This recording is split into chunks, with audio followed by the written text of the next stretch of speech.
commence sur les rives africaines dans le royaume de Faya. Les bateaux motorisés venus d'Europe accostent, menés par un homme, Monsieur Duber, et son bras droit, son homme de main, Monsieur Gaucher.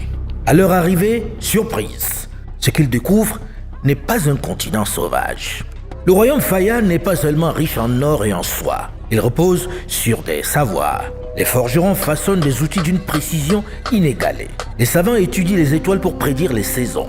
Les guérisseurs, véritable encyclopédie vivante, maîtrisent des centaines de plantes médicinales. Chaque enfant grandit dans l'amour des ancêtres, apprenant les valeurs de courage, d'honnêteté et de solidarité. Ce n'est clairement pas un monde sauvage, mais une civilisation vibrante, forte et organisée.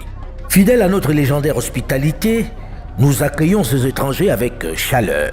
Monsieur Duber est logé et vit au sein de la famille de Monsieur Ebi, un polygame et père de 8 enfants. Une grande cérémonie est organisée et Monsieur Duber se voit même offrir une femme. Le roi, les notables, le guérisseur salue ses commerçants qui proposent textiles, perles et pacotilles. Tout semble parfait, mais ce commerce n'est qu'un leurre. Monsieur Duber et ses hommes sont subjugués, impressionnés devant nos terres arables et toutes nos ressources naturelles qui leur semblent immenses, infinies. Nous qui ne connaissons que l'abondance, ne pouvons pas nous douter que c'est ce qui manque le plus chez eux. Ils observent, sondent, notent. Ils comprennent sans difficulté que notre spiritualité est notre talon d'Achille, car elle est le ciment, l'organisation sociale des savoirs médicinaux, des rituels de passage, des relations à la nature. Ils réalisent également que le guérisseur du village, gardien du totem sacré, est la clé. La nuit tombée, en assassinant son totem d'un coup de feu, le guérisseur meurt instantanément. Le royaume est en deuil, désormais vulnérable. Profitant des funérailles, M. Gaucher, sous les ordres de Duber naturellement, brandit brusquement son bâton qui crache le feu. Un coup part. Le roi s'effondre. S'ensuit instantanément une rafale de tirs en direction de la cour royale, puis dans la cohue affolée. Le vacarme et l'afflux du sang font plonger tout le monde au sol, terrorisé. Dans la foulée, les guerriers ripostent et sont neutralisés en un temps record. Leurs lances et flèches ne peuvent pas rivaliser avec les balles. La terreur s'installe. Mais pourquoi M. Duber a-t-il fait le chemin jusqu'au royaume de Faya? La révolution industrielle a provoqué chez lui en Europe une baisse massive de la mortalité, entraînant une explosion démographique. Cette surpopulation a causé chômage et misère. Son problème est donc clair. 1. Il faut trouver de nouvelles terres pour déverser le surplus de population. 2. Dénicher de nouvelles sources de richesse pour entretenir la bourgeoisie. C'est ainsi qu'il s'est lancé à l'assaut du monde, et donc de l'Afrique aussi. Pour atteindre leur objectif, il a conçu avec minutie un plan stratégique en 4 étapes, avec pour devise, sous le signe de la croix, par la force du canon, pour la gloire de l'or.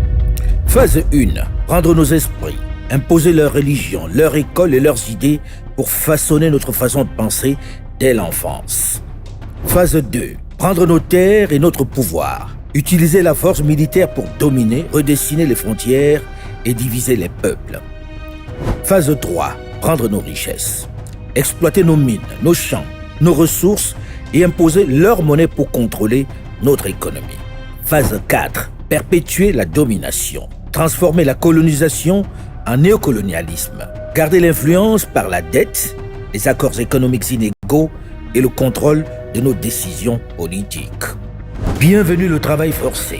Les hommes, les femmes et même les enfants sont arrachés à leur famille pour extraire le caoutchouc ou construire à main nue des chemins de fer sur des terrains accidentés. Refuser ou faiblir, c'est risquer la mutilation ou la mort. Que de décapitations, que de viols, que de villages incendiés pour atteindre ses fins. Les résistants se sont matés, les mains coupées pour l'exemple.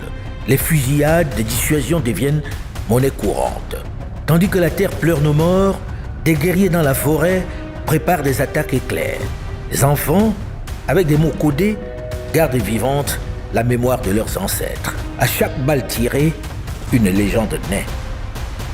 La barbarie ayant servi à installer une relation de domination, M. Duber et son équipe peuvent désormais déployer leur seconde arme, la plus tranchante, la plus vicieuse, la plus efficace et la plus pérenne. Leur religion. Les lieux sacrés sont brûlés sur la place publique, les fétiches profanés. C'est cette religion qui, sans verser le sang, va maintenir la domination, va désarmer et dénaturer des générations et des générations parce qu'ils l'ont diffusée, greffée dans les âmes et les cœurs par un outil extrêmement bien pensé, l'école. C'est ainsi que commence le lent et puissant pillage de l'âme. Des chapelles